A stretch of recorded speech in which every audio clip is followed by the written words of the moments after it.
Thank you, Kyle.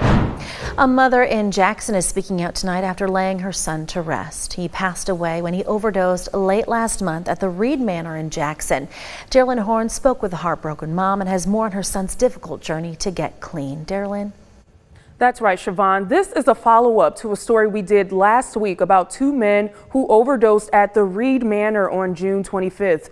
One of them was 27-year-old Zachary Bastian, who was once a maintenance man there, but his mother says he relapsed once he started that job, and now he's gone.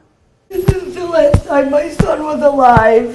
Oh, God bless you people. A memorial sits at the very last door Zachary Bastian walked into, but unfortunately never came out of.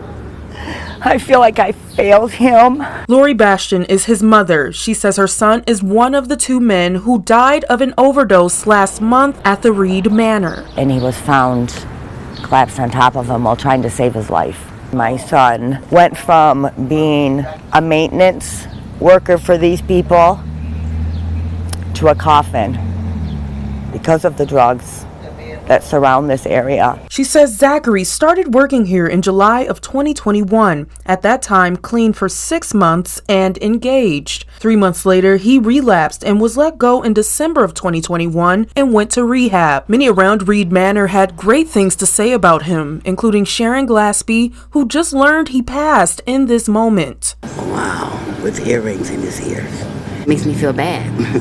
Now, Bastian's mission is spreading awareness about the dangers of drugs and letting people know what's been going on here at Reed Manor, where paramedics have responded to more than 40 overdoses just this year. They need change, and the change needs to start with the management.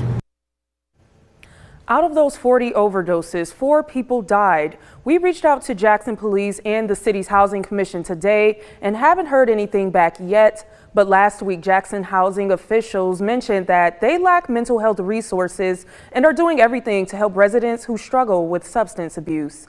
Siobhan?